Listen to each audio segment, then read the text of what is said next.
All right, Shalom. This is your brother Shamar from the Phoenix camp.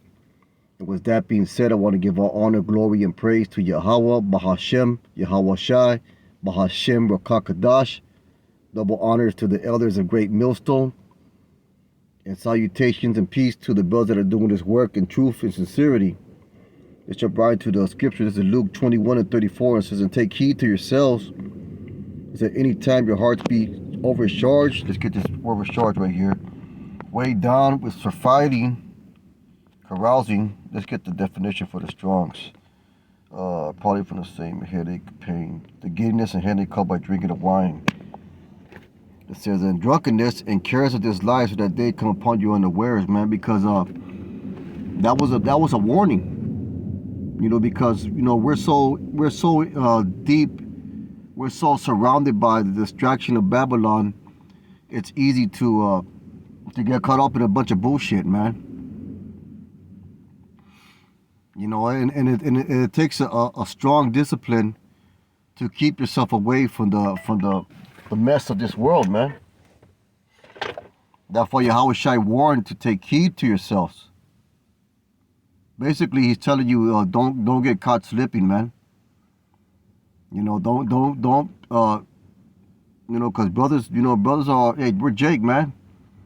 There's times where brothers like to let loose, hang loose, and like to just unwind. But you got to make sure that there's a strict balance to that, and a strict temperance and self-control to that. Because it's easy to get caught up in, man. It's easy to get caught up in the excess of something, overdoing something. It's easy to get caught up in imbalance. Because we are flesh. We're still in the sinful flesh, and there might be times where you will get caught up, man. That's why the warning is put out. That's why Yahweh Shai gave the warning to take heed to yourselves, man. Let's get that word heed. It says, to bring near, to bring a ship to land, seem to touch upon, to turn the mind, to attend, to be attentive. So you got to be attentive of how far you taking things and your own actions, man. Because not every, there's the scripture that says, all things are lawful, but not all things are expedient. Go ahead and get that. The 1 Corinthians 6 and 12, and it says, all things are lawful unto me, but all things are not expedient. Let's get the word expedient, helpful. All things are lawful for me, but I will not be brought under the power of any. It says all things are lawful unto me. So it's lawful for you to drink wine, to drink. It's lawful for you to it's lawful for you to to have more than one woman. There's many lawful things that are allowed of us to do, but they're not helpful, man. Just because you're allowed to drink, there's no rule against drinking, don't mean you do it to an excess. Just because you're allowed to have more than one woman mean that you do it to an excess. You got to be very careful on what you allow yourself to do. You gotta measure it in the balance whether those things are helpful to you, man. Let's get that word expedient. It says to bear or bring together, or it says right there advantage. To bear together at the same time, to carry with others, to collect, contribute in order to help, to be profitable, to help, to experience. So not all things are profitable to you, man. So this truth, because it requires a level of discipline that the average Jake doesn't understand. We're called to have a certain code of conduct among ourselves, man. So you just can't be acting like, niggers in the world, man, spicks in the world, however you want to call it, Jake and 2/3 in the world.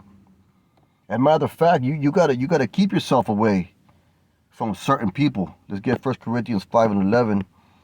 It says, but now I have written unto you not to keep company. If any man that is called a brother be a fornicator or covetous or idolater or a railer or a drunkard or extortioner, with such one not to we. Because the people that you kick it with, so to speak, they can either have a negative or positive influence on you. And depending on what your level is, it will depend on how you are easily influenced by those individuals. You know, so you got to be careful who you hang around with, man. You got to be careful who you keep company with.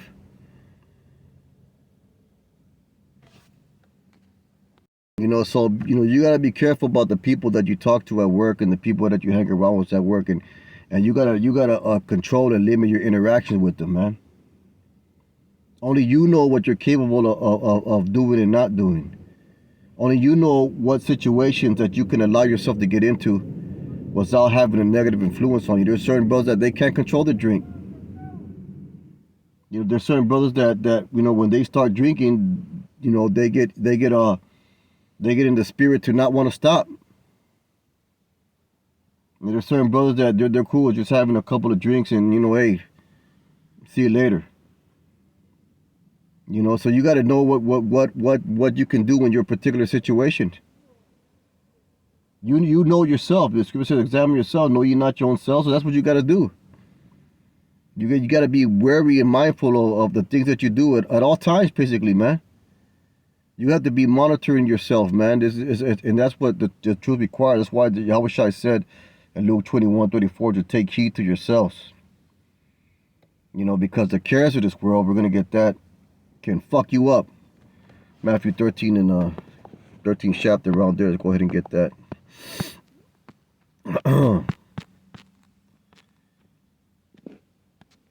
Because it's easy to talk to yourself into some bullshit. It's easy to say that, oh, I deserve this, I deserve that, and we don't deserve a fucking thing, man. You know, we should be grateful that we have this truth. Let's see Luke 21:13 and I'll start at verse 20. But see, he that received the seed in stony places, the same as he that heareth the word and that enjoy receiveth it. You don't want to be that, you don't want to be this individual that I'm talking about right here. Yeah, he is not rooted in himself, but he endureth for a while. See, so he has no root in himself. He heard this truth, and he took it and he received it, and then when shit started getting hectic for him, that's when his faith started failing. That's when his commitment to it started failing. That's when he stopped taking heed to himself, man. It says he has no root in him, but dureth for a while. For when tribulation or persecution arises because of the word, because being this truth, it can put you in situations where it's not always to your advantage, man. Being this truth can put you in a very low state. And what happens is you're going to be envious of the people of the world. You're going to be envious of what you see other people, fucking with and having, and you're going to see it as a missed opportunity. We've seen that happen to men. I said, yeah, he has no root in himself, but dureth for a while. For when tribulation, persecution arises because of the word, by and by is he offended, man. And you got to be careful of that woe is me spirit also, man. Always feeling fucking sorry for yourself just because you don't got this or you don't got that, well, it's part of the truth. Sacrifice is part of the truth. Of course things are going to be taken away from you. Of course you're going to be put in a lower state. Of course you're going to go through you're going to be catching fucking hell. Of course mental demons are going to be on you, man. But you can't be in that woe is me, so poor me fucking state. That's weak, man. That's being faint-hearted. And this requires the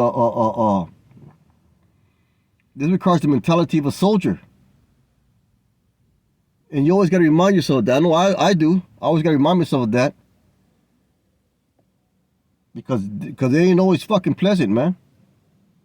The things that we have to go through, the mental, physical, spiritual battles that we all face. That's part of the tribulation and persecution of the word. Verse 22 says, he also that received seed among the thorns is he that heareth the word, and the care of this world. That's why Yahweh Shai said, take heed of yourselves, man. And the deceitfulness of riches, see, it's a deceit. Choke the word, and it becomes unfruitful, because we've seen that happen too, man. You see a brother's diligence slipping. You see him spending too much time with women or drink, You see the works, falling off. And then before you know it, that man's out. He's back in the fucking world. That's what you gotta be careful of, man. You gotta have that mindset of taking heed to yourselves.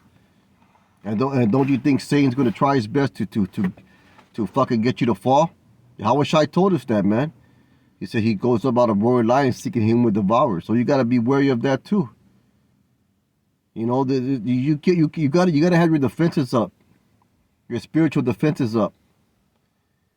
You gotta like you say in the military, you gotta suck it up, man. You gotta suck it up. Embrace the suck, like they say. Embrace the suffering. And let it fucking harden you.